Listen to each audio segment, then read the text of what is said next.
দিচ্ছে, কি বলবেন এই বিষয়ে? না, এটা তো স্পষ্ট যে তৃণমূল গুন্ডার হয়ে হচ্ছে পুলিশ প্রশাসন কাজ করছে, এবং পুলিশ প্রশাসন তো গুন্ডাদের ভর্তি হয়ে গেছে। যেই লোকটি ধর্ষণ করেছে, যে লোকটি খুন করেছে, সে তো নিজেই পুলিশের সিভিক ভলেন্টিয়ার, এটা প্রমাণিত হয়েছে। কলকাতার কমিশনার তাকে নিয়োগপত্র দিয়েছে। ও মমতা বন্দ্যোপাধ্যায়ের পাড়ায় ওর বাড়ি, ও মমতা বন্দ্যোপাধ্যায়ের সংগঠন থেকে হচ্ছে সুপারিশ নিয়ে পুলিশের সিভিক ভলেন্টিয়ার হয়েছে। যারা রক্ষা করবে তারা যদি হচ্ছে ধ্বংস করে, তারা যদি হচ্ছে রেপ করে, তারা যদি খুন করে, তাহলে রক্ষা করবে কে? রক্ষকই ভক্ষক হয়ে গেছে।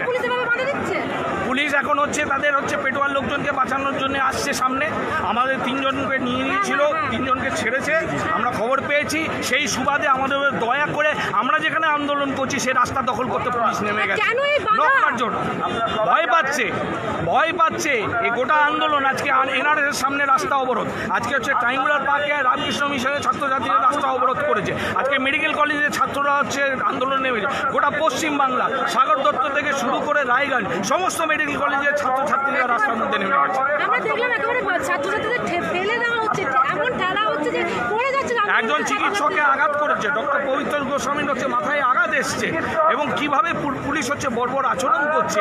স্বাভাবিকভাবে তাদের মধ্যে যদি ধর্ষক থাকে, পুলিশের মধ্যে যদি খুনি থাকে, তাহলে বাকি সব পুলিশের মধ্যে, পেটুয়া পুলিশের মধ্যে এই পরিচয়টা আমরা পাবো। একটা বিষয় হয়েছে, তার জন্য ছাত্রছাত্রীরা আন্দোলন করতে এসছে, সেক্ষেত্রে কেন পুলিশ এভাবে বাধা দেবে?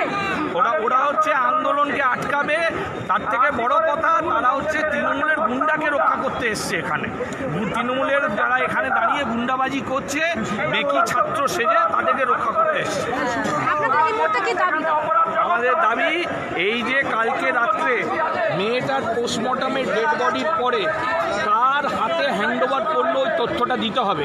কি করে ডেড বডি ফরেন্সিক ল্যাব থেকে বেরিয়ে, পোস্টমর্টম ল্যাব থেকে বেরিয়ে সেই ঘর থেকে হচ্ছে সোদপুর পৌঁছে গেল, যখন মেয়ের বাবা মা টালা থানাতে ছিল, ওদেরকে না জানি কে সই করে বডি বের করেছে এখান থেকে, কে হার্স ভাড়া করেছে, যে হার্সে বডি এখান থেকে সোদপুর গেছে, শেষকৃত্য সম্পূর্ণ করেছে।